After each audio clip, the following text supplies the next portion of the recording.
তো এখন এই ইয়াজুজ মাজুজ এরা হলো সাম, নূহ আলাইহিস বড় পুত্র সাম, হামের বংশধর হলো কালো মানুষ, এই সুদানি, নাইজেরিয়া, নিগ্রো, এরা কালো মানুষ। এদের সম্পর্কে তাফসিরে বলা হয়েছে যে নূহ আলাইহিস সালাম যখন সবাইকে নিয়ে নৌকায় উঠেছিলেন, তিনি বলেছেন তোমরা নৌকায় কেউ স্ত্রী সহবাস করবে না, কিন্তু হাম এটা অমান্য করেছে, ফলে তার বংশধর কালো হয়ে গেছে। ইয়াফেসের বংশধর ইয়াজুজ মাজুজ, ইয়াফিস। আর কেনান ডুবে মারা গেছে, তো কোরআনে এই বলা আছে ওয়ালা বাইনাহুমাল মাউজু ফাকানা মিনাল মুগরাকিন। একটা নূহ আলাইহিস সালাম সন্তানকে বলছিল বারবার তুমি নৌকায় আসো, তুমি থেকো না, কিন্তু বলছে না, পাহাড় আমাকে আশ্রয় দিবে। সাবিরা জাবালান ইয়াসিমুনি মিনাল মা ক্বালা লা আসিমা আল ইয়াওমা মিন আমরিল্লাহি ইল্লা মান রাহিম। এই কোরআনে সব বর্ণনা আছে। কেনান ডুবে গেছে, তো কেনানের বংশধর নাই। তো সামের বংশ সেমিটিক জাতি, হামের বংশ পৃথিবীর কালো মানুষ, আর ইয়াফেসের বংশধর হলো ইয়াজুজ মাজুজ। এখন এখানেও এই সমস্ত প্রশ্ন থেকে যায় যে আসলে এদের কাছে কি আল্লাহ হেদায়েত পৌঁছিয়েছেন? অবশ্যই পৌঁছিয়ে থাকবেন আল্লাহ, যেহেতু আল্লাহ বলেছেন ওমা কানা মুআযিবিনা হাত্তা নাবআসা রাসূলা, যে আমি কোনো জাতিকে শাস্তি দেই না রসুল না পাঠিয়ে। এদের মধ্যে কিভাবে আল্লাহ দাওয়াত পাঠিয়েছে সেটা আল্লাহই ভালো জানেন, আল্লাহর প্রতিশ্রুতি সত্য। তো এই যে তুর্কি যাদেরকে বলা হয়, এই তুর্কি সম্পর্কে তাফসীরের তথ্য আছে, সেটা হলো আরবিতে তারাকা মানি ছেড়ে দেওয়া, বুঝতে পারছেন? তাহলে ওখানে তাফসীরে বলা আছে যে এই ইয়াজুজ মাজুজের 22টা গোত্র ছিল, এই 21টা গোত্রকে জুলকারনাইন প্রাচীর দিয়ে আবদ্ধ করেছে, একটা জাতিকে ছেড়ে দিয়েছে। এই একটা জাতি যারা ছাড়া পেয়েছে তারা হচ্ছে তুর্কি, আরবিতে তারাকা মানি ছেড়ে দেওয়া। এ তথ্যটা তাফসীরে আছে, আর কতখানি কি আমরা সঠিক, এর চাইতে বেশি আমাদের বলার কোনো অধিকার নাই, না পাইলে কি বলবো আমরা, বলেন? হতে পারে। সূরা আল কাহফের 75 নম্বর আয়াত থেকে এখন আলোচনা শুরু করব ইনশাআল্লাহ। আউযু বিল্লাহি মিনাশ শাইতানির রাজীম। ক্বালা আলাম আকুল লাকা ইন্নাকা লান তাসতাতিয়া মাইয়া সাবরা। খিজির আসলাম বললেন, আমি কি আপনাকে বলি নাই যে নিশ্চয়ই আপনি আমার সাথে ধৈর্য ধারণ করতে পারবেন না? মানে দ্বিতীয়বার যখন খিজির আসলাম একটা নাবালিক শিশুকে হত্যা করলেন, তখন মুসা আসলাম প্রতিবাদ করেছিলেন, লাকাদ জি'তা শাইয়্যান নুকরা, আপনি একটা অত্যন্ত ঘৃণীয় কাজ করেছেন। তখন খিজির আসলাম বললেন যে আমি আপনাকে বলি নাই যে আপনি আমার সাথে ধৈর্য ধারণ করতে পারবেন না? কলা মুসা আসলাম বললেন, এল সাআলতুকা আন শাইইন বা'দাহা, আমি যদি এরপরে আপনাকে আরও কোনো প্রশ্ন করি ফালা তুসাহিবনি, তাহলে আপনি আমাকে সাথে রাখবেন না। কদ বালাগতা মিন লাদুন্নি উযরা, আমার পক্ষ থেকে আপনি ওজর আপত্তির শেষ সীমানায় পৌঁছেছেন, আমি আর আপত্তি করব না, আমাকে আমি বিদায় করে দিয়ে। তো ফান্তালাকা, এরপরে তারা আরও সামনে চলতে থাকলেন। হাত্তা ইযা আতায়া আহলা কারিয়াতিন ইসতাতামা আহলাহা, চলতে চলতে তারা এমন একটা জনপদে এসে উপস্থিত হলেন, সেখানে তারা তাদের কাছে খাদ্য দাবি করলেন যে আমাদেরকে খাওয়ান, মেহমানদারি করেন। ফাআবা মাইয়ুদাইফুহুমা, তারা এই দুজনকে মেহমানদারি করাতে অস্বীকার করল। ফাওয়াজাদা ফিহা জেদারান, খিজির আসলাম পেলেন সেখানে একটা প্রাচীর, ইরুদু আইয়ানকাদ্দা, যে প্রাচীরটা ধসে যাওয়ার অবস্থায় ছিল, পুড়ে যাওয়ার অবস্থায় ছিল। আকামাহু, তিনি সেটাকে ঠিক করে দিলেন যাতে পড়ে না যায়। কলা মুসা আসলাম বললেন, লাউসে তারা তাকাস্তা আলী আজরা, আপনি ইচ্ছে করলে এই কাজের বিনিময়ে আপনি দাবি করতে পারতেন, মেহমানদারি করাবে না, কিন্তু কাজ করছেন তার মজুরি তো দিবে। তো এটা বললেন যে আপনি ইচ্ছে করলে এই কাজের মজুরি পারিশ্রমিক দাবি করতে পারতেন। তাহলে আবারও মুসা আসলাম প্রশ্ন করলেন, কলা হাযা ফিরাকু বাইনি ও বাইনিক, তখন খিজির আসলাম বলেন, এই হলো বিদায় তোমার মাঝে আর আমার মাঝে। সাউনাব্বিউকা বিতা'বিলি মা লাম তাসতাতি' আলাইহি সাবরা, অচিরে আমি বর্ণনা করব এই বিষয়গুলো যে বিষয়ের উপরে আপনি ধৈর্য রাখতে পারেন নাই। তিনটা কথা, একটা হলো নৌকা ভেঙে দেওয়া, নৌকা ফাটিয়ে দেওয়া, এটা নাবালক বাচ্চা হত্যা করা। 3 নম্বর হলো প্রাচীর নির্মাণ করে দেওয়ার পরেও তার মজুরি গ্রহণ না করা। 3টে প্রশ্ন। এখন প্রথমটা, আম্মা সাফিনা তো অথবা যে নৌকাটা, ফাঁকানাতলে মাসাকিনা, ওই নৌকাটা ছিল মিসকিনদের, ইয়া মালুনা ফিল বাহারে, যারা সমুদ্রে কাজ করত, 10 জন মিসকিনের এই নৌকাটা ছিল। আরাত্তান আইবাহা, আমি ইচ্ছা করেছি যে এটাকে আমি ত্রুটিযুক্ত করে দেব। কেন? অকান অরাম মালিকুন, তাদের পিছনে ছিল একজন বাদশাহ, ইয়াকুজুকুল্লা সাফিনাতান গাসবা, যে তার সমস্ত নৌকাগুলি সে ডাকাতি করে নিয়ে যাবে, সব নৌকা ডাকাতি করবে, এরকম বাদশা তোমাদের এর পিছে আসতেছে।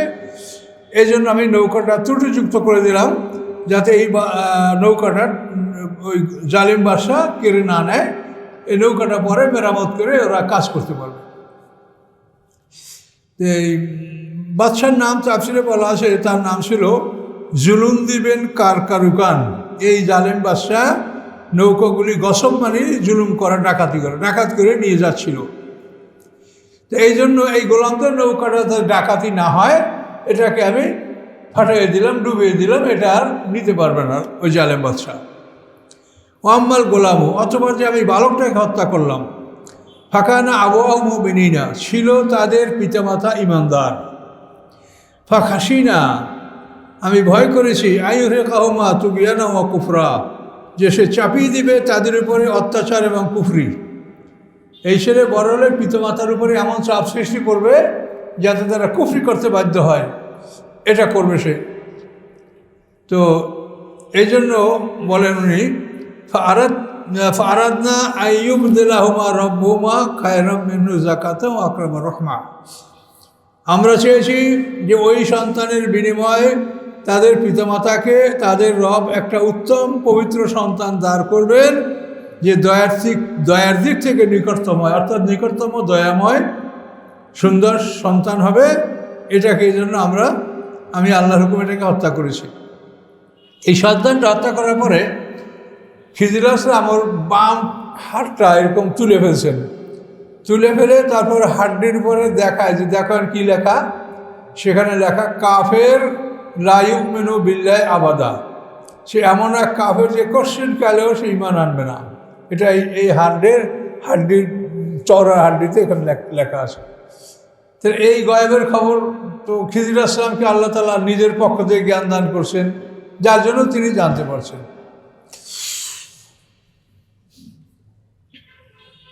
মোহাম্মদ জেদার, অথবা যে দেওয়াল প্রাচীর, এই প্রাচীরটা যে আমি মেরামত করে দিলাম। ফাঁকানালে গোলামাইনি ইয়াতিমাইনে ফিল মাদিনা, ছিল 2টি বালকের জন্য, যে 2টি বালক ইয়াতিম ফিল মাদিনাতে শহরে, 2টি ইয়াতিম বালকের ছিল। ওয়াকানা তাহতাহু কানজুল্লাহুমা, তাদের একটি ধনভাণ্ডার ছিল ওই প্রাচীরের নিচে। শহরে 2টা এতিম ছেলে ছিল, ওই ছেলে 2টার কানজাহুমা ধনভাণ্ডার ছিল ওই প্রাচীরের নিচে। অকানা আবহুমা সালেহা, এবং ওই 2টি বাচ্চার পিতা ছিল নেককার। আরাদা রব্বুকা, আপনার রব ইচ্ছা করেছেন, আইয়াবলুগা আশিদ্ধহুমা, যে তারা উপনীত হবে পরিণত বয়সে, বালেগ হবে।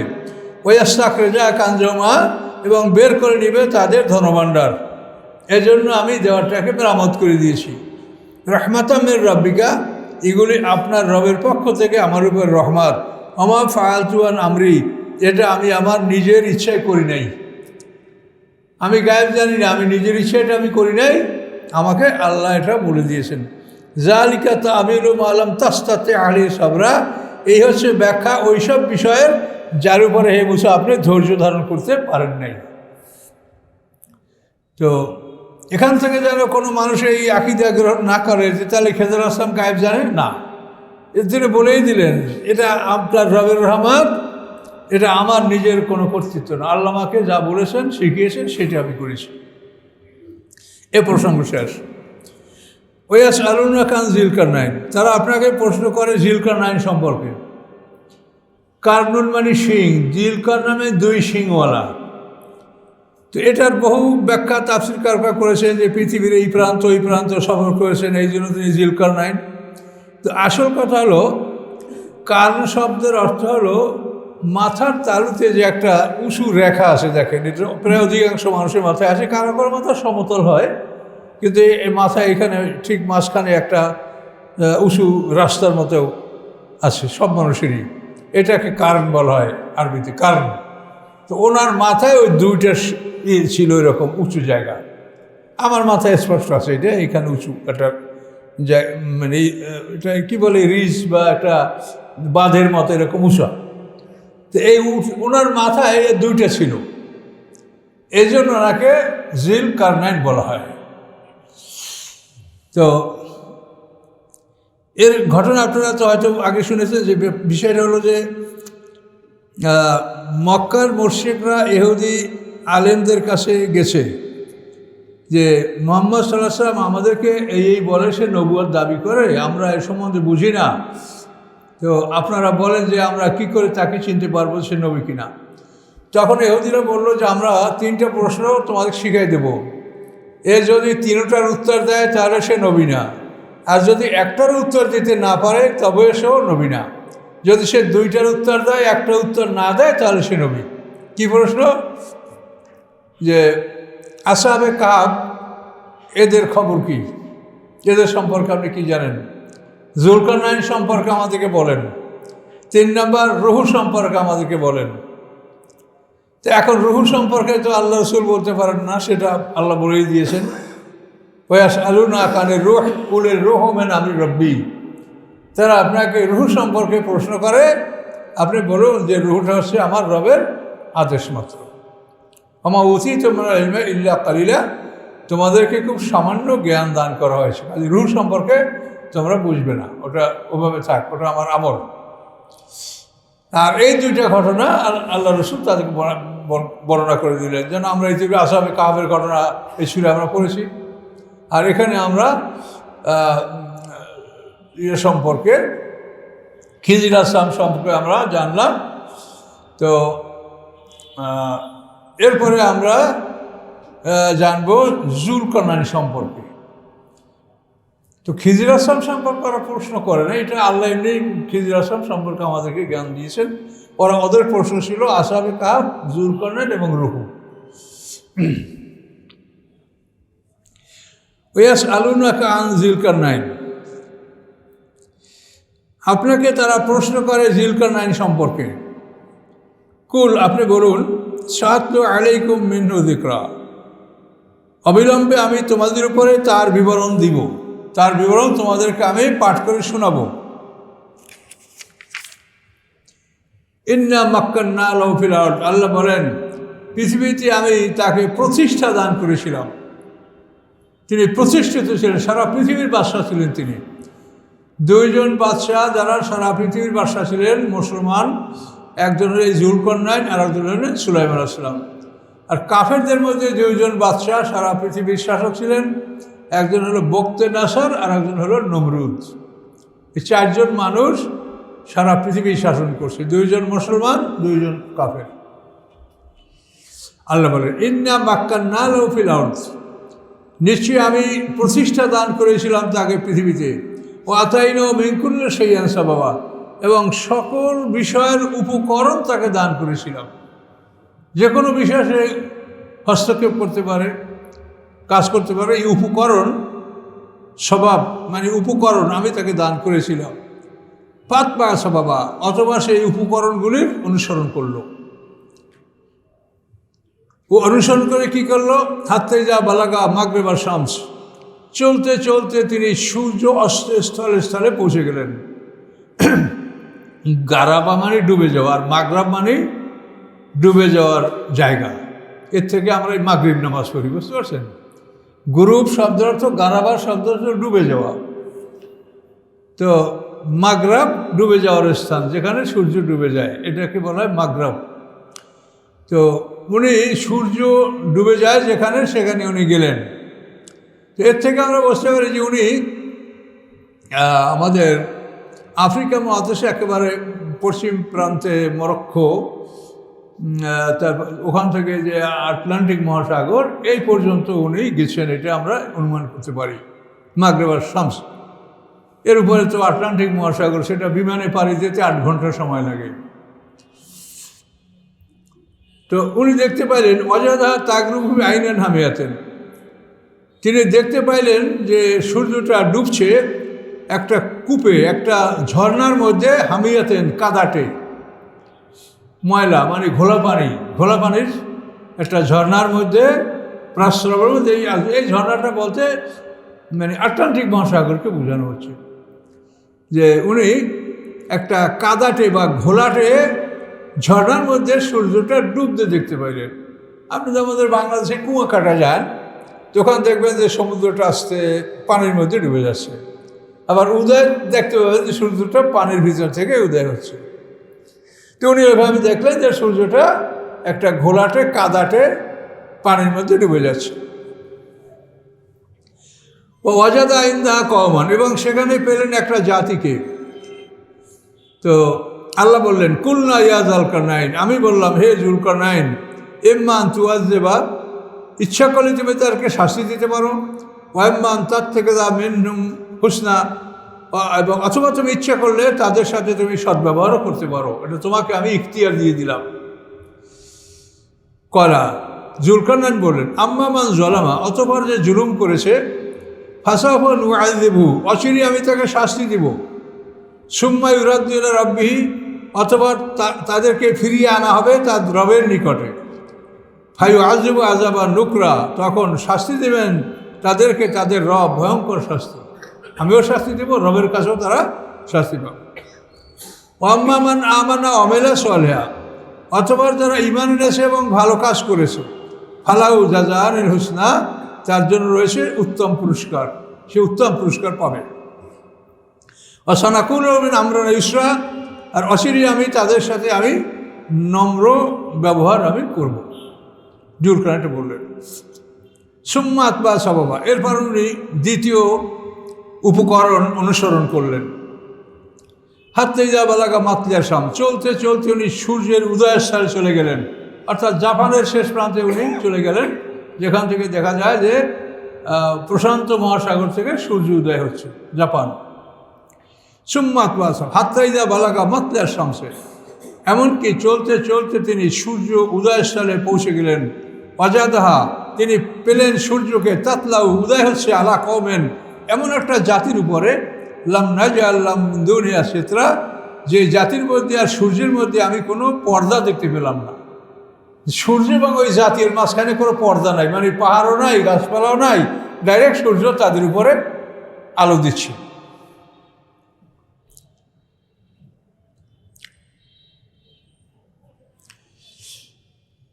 কাযালিকা ওয়াকাদ আহাতনা বিমা লাদিয়া খুবরা, এভাবেই তার কাছে যে জ্ঞান ছিল বা সে যা করেছে এগুলি সব আমি আয়ত্ত করে রেখেছি। আল্লাহ বলেন এগুলি সব আমি আয়ত্তে রেখেছি, এগুলি সব আমার আয়ত্তে আছে। সুম্মা আতবা সাবাবা, এরপরে তিনি অন্য একটা উপকরণ অবলম্বন করলেন। হাত্তা ইযা বালাগা বাইনা সাদ্দাইন, এটা তিনি পৃথিবীর উত্তর অঞ্চলে সফর করেছেন। তিনি উপনীত হলেন দুইটা পাহাড়ের মাঝখানে, সাদমানি প্রাচীর দেওয়া, দুই প্রাচীরের মাঝখানে, অর্থাৎ দুইটা পাহাড়ের মাঝখানে, পর্বত প্রাচীরের মাঝখানে তিনি উপনীত হলেন। ওয়াজাদা মিন দুনিমা কওমান, পেলেন তিনি তার অপর প্রান্তে, কওমান মানে ওই পর্বত প্রাচীরের অপর প্রান্তে, উত্তর সাইডে পেলেন কওমান, এমন একটা জাতি, লা ইয়াকাদুনা ইয়াফকাহুনা কাওলা, যে সম্ভব ছিল না যে তারা কথা বুঝবে, কথা ভালো বুঝতে পারছে না তারা, এরকম একটা জাতি। কলু, তারা বলল ইয়া যুলকারনাইন, হে যুলকারনাইন, ইন্না ইয়াজুজ ওয়া মাজুজ মুফসিদিনা ফিল আরদ, নিশ্চয়ই ইয়াজুজ মাজুজ একটা জাতি, মুফসিদিনা ফিল আরদ, পৃথিবীতে তারা বিপর্যয় সৃষ্টি করছে। ফাল নাজালু লাকা খারাজান, আমরা কি ব্যবস্থা করব আপনার জন্য চাঁদার, টাকা পয়সার, আলান, এই জন্য যে আনতাজালা বাইনানা ও বাইনম সাদ্দা, যে আপনি করে দেবেন আমাদের মাঝে এবং তাদের মাঝে একটা প্রাচীর, তাদের মাঝে আমাদের একটা প্রাচীর করে দেবেন, এই জন্য আপনাকে আমরা কিছু টাকা পয়সা সংগ্রহ করে দেব।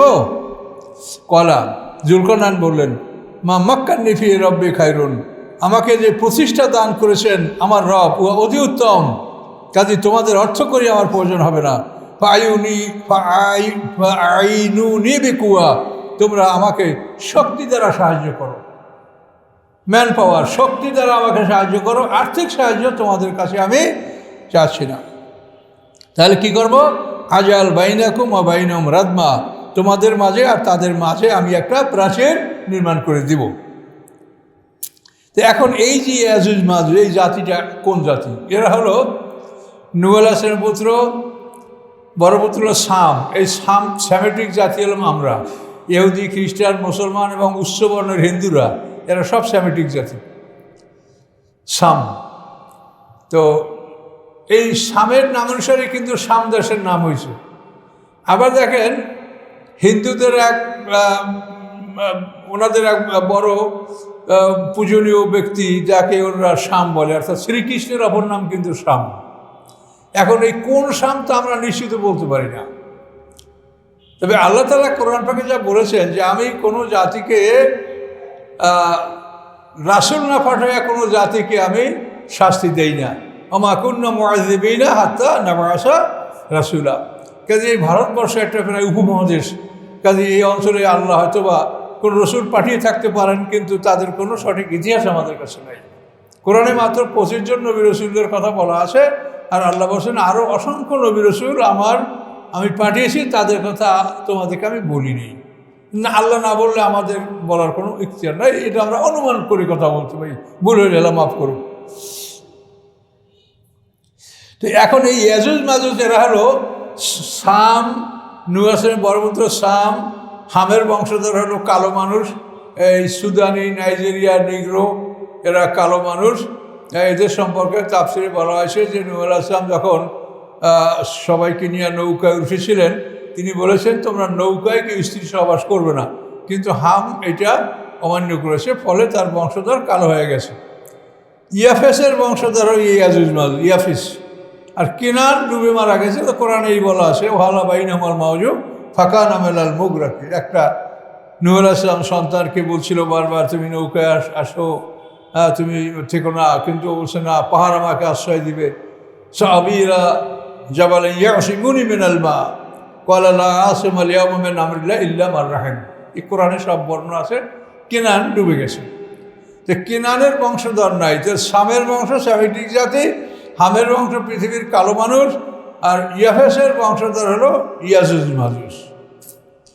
তো এই ইয়াজুজ মাজুজ এরা খুব অত্যাচারী জাতি ছিল। তো এই জন্য ওখানে অন্য যারা বসবাস করে তারা যুলকারনাইনকে বলে যে ওদের মাঝে আমাদের মাঝে একটা প্রাচীর তৈরি করে দেন, আমরা আপনাকে আর্থিক সাহায্য করব, চাঁদা তুলে টাকা দেবো। উনি বলছেন না, টাকা পয়সার প্রয়োজন নেই, তোমরা আমাকে ম্যান পাওয়ার অর্থাৎ তোমাদের শ্রম দিয়ে আমাকে সাহায্য করো, আমি দেওয়াল তৈরি করে দেব। এখন দেখেন, আতুনি জুবুরাল হাদি, তিনি বললেন লোহার চাদর নিয়ে আসুন, লোহার বড় বড় পাত, লোহার চাদর। এবং এই লোহার চাদরগুলি উনি দুই পাহাড়ের মাঝখানে ফাঁকা জায়গায় স্থাপন করতে লাগলেন, দুই পাহাড়ের মাঝে উন্মুক্ত জায়গায়। হাতেই যা সাওয়া বাইনা সদা পাইনি, এমনকি যখন উহা পরিপূর্ণ হয়ে গেল দুই পাহাড়ের মধ্যে শূন্যস্থানে, দুই পাহাড়ের মধ্যে ফাঁকা জায়গা, এই জায়গাটা লোহার চাদরে পরিপূর্ণ হয়ে গেল। কলা আনফুকু, তিনি বললেন যে আগুন লাগাও, আগুন তাপ দাও, ফাপড় দ্বারা। এই মেন ফাকুন মানে হাপড়, এই যে হাপড় দ্বারা এরকম করিয়া ইয়ে করে না কর্মকাররা, তো ওটাকে নাফাকা মানে ফুক দেওয়া, ওটাকে আরবিতে বলে মেনফাক, ওটা বাংলা বলে হাপড়। আপনারা কি বলেন? তো ঠিক আছে, তো চিনতে পারছেন। বলে যে ওতে আগুন তাপ দাও, লোহায় তাপ দাও। তাপ দিতে দিতে হাতটাই যা জ্বালা নাড়া, যখন ওই লোহাগুলি আগুনে পরিণত হয়ে গেল, এখন লাল আগুন। কলা, তখন তিনি বললেন আতুনি উফরে গালাই কেতরা, আমার কাছে গলিত তামা নিয়ে আসো, আমি এর উপরে তামা ঢালাই করে দেব। তাহলে এটা কোরআনে স্পষ্ট যে এই প্রাচীরটা হলো লোহার উপরে তামা ঢালাই করা, এটাতে আর কোনো আমাদের সন্দেহ নাই। কিন্তু এই প্রাচীরটা কত বড়, এ ব্যাপারে ঐতিহাসিকগণ এবং তাফসীরকারগণ অনেক কথা বলেছেন। তো যেটা আমরা গ্রহণ করেছি, ভালো মন্দ কম বেশি আল্লাহ ভালো জানে, যেটা এক ফর্সা অর্থাৎ 3 মাইল, 2 পাহাড়ের মাঝে 3 মাইল লম্বা, আর এটা 200 হাত উঁচা, 50 হাত চওড়া। এক ভয়ঙ্কর ব্যাপার। 200 হাত উঁচু একটা প্রাচীর যদি লোহা এবং তামার নির্মাণ করা হয়, 50 হাত চওড়া, এটা একটু চিন্তা করেন যে ব্যাপারটা কী, কত বড় ভয়ঙ্কর জিনিস। এটা তিনি নির্মাণ করে দিয়েছিলেন। এখন নির্মাণ করার পরে উনি কী বললেন, ফামাস্তাতাও আইয়াযহারুহু, তারা ক্ষমতা রাখবে না এটার উপরে আরোহণ করতে, এটার উপরে যে চড়বে উঠবে এটার ক্ষমতা তারা রাখবে না।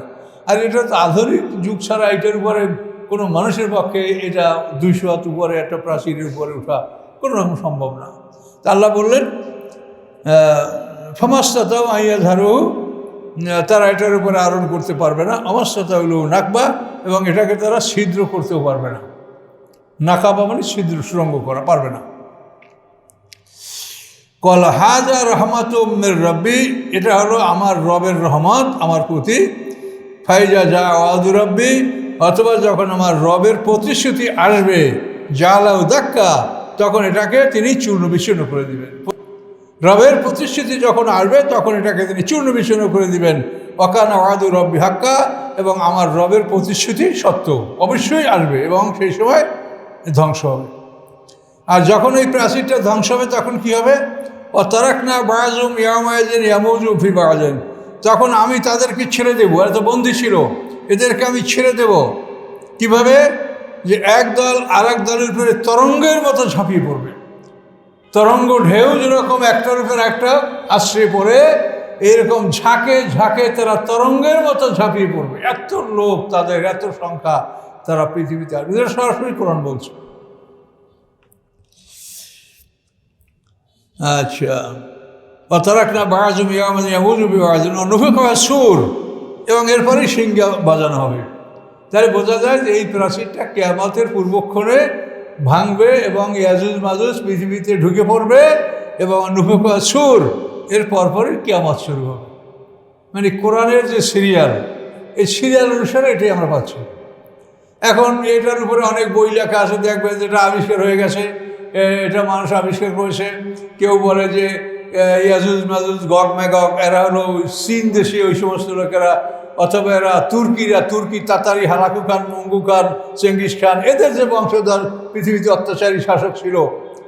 হালাকু খান তো পৃথিবীর সমস্ত জনসংখ্যার 11% মানুষ মারি ফেলেছিল। সারা পৃথিবীর মানুষের 11% মানুষ হত্যা করেছে হালাকু খান, না চেঙ্গিস খানের দৌহিত্র হালাকু খান। তো এদেরকে অনেকে মনে করে, কিন্তু কোরআনে সেটা বলে না। কোরআন বলে এটা তারা ভাঙতে পারবে না, শুরু করতে পারবে না। তবে রবের প্রতিশ্রুতি যখন আসবে, কিয়ামত যখন আসবে, তখন এটা আল্লাহর হুকুমে এটা ভেঙে যাবে, এবং এরপরে তারা মানে তরঙ্গের মতো ঝাঁকে ঝাঁকে মানব সমাজে ছড়িয়ে পড়বে। এরপরে নুফিখা ফিস-সূর, সিংহা বাজবে, কিয়ামত হবে।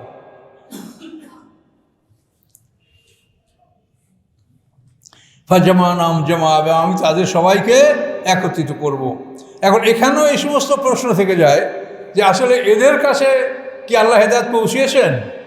অবশ্যই পৌঁছিয়ে থাকবেন আল্লাহ, যেহেতু আল্লাহ বলেছেন ওমা কানা মুআযিবিনা হাত্তা নাবআসা রাসূলা, যে আমি কোনো জাতিকে শাস্তি দেই না রসুল না পাঠিয়ে।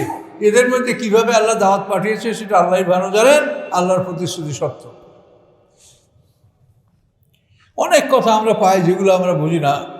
মেরাজ রাতে পৃথিবীর এমন অঞ্চল, যে অঞ্চলে আল্লাহ রসুল কোনোদিন যান নাই, দেখেন নাই, সেই সব অঞ্চলের লোকের সাথে আল্লাহ সাক্ষাৎ ঘটিয়েছেন, এবং তাদের থেকে আল্লাহ রসুল প্রতিশ্রুতি নিয়েছেন এবং ওয়াদা নিয়েছেন, এবং আল্লাহ রসুলকে তারা দেখেছে। এরকম ঘটনা তাফসীরে বড় আছে। এগুলো বিরল ব্যাপার, এগুলো সম্পর্কে আমরা 100% অথেন্টিক কিছু বলতে পারি না।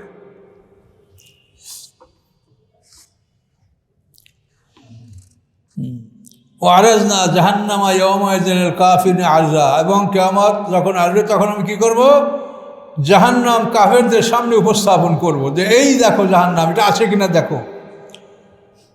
আল্লাযীনা কানাত আয়ুনুহুম গিতা, যে জাহান্নাম থেকে তোমাদের চক্ষুগুলি পর্দার আড়ালে ছিল, তোমাদের চোখে এটা তোমরা দেখতে পাও নাই। আমরাও দেখতে পাই না, কিন্তু আমরা 100% বিশ্বাস করি, যেহেতু আল্লাহর কোরআনের কথা। ওয়াকানুল ইস্তাতিউনা সামা, এবং পৃথিবীর বুকে তারা শোনার ক্ষমতাও রাখতো না, যে পয়গম্বরের কথা শুনবে, আলেমদের কথা শুনবে, এটার ক্ষমতাও তারা রাখতো না। দুই রূপ হলো, এখানে আমরা সমাপ্ত করছি। তো এখানে আমরা যে বিষয়গুলি জটিল, সেই জটিলতা যে আমাদের কোনো লাভ নাই। কোরআন শরীফের সরাসরি যেটু আছে এটি যথেষ্ট। যেটা এমন একটা প্রাচীর, এটা কিয়ামতের পূর্বক্ষণে ভেঙে যাবে এবং ওরা যাকে যাকে পৃথিবীতে আসবে। তো এই যে তুর্কি যাদেরকে বলা হয়, এই তুর্কি সম্পর্কে তাফসীরের তথ্য আছে, সেটা হলো আরবিতে তারাকা মানি ছেড়ে দেওয়া, বুঝতে পারছেন?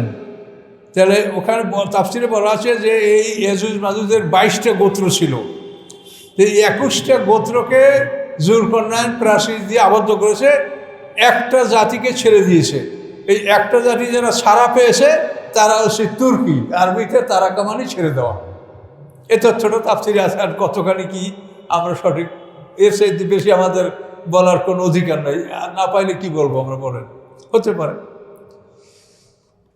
তো আমরা এই পর্যন্ত থাকছি হুজুর। 2 রুকু আমরা শুরু আছি, 101 পর্যন্ত শুরু আছি।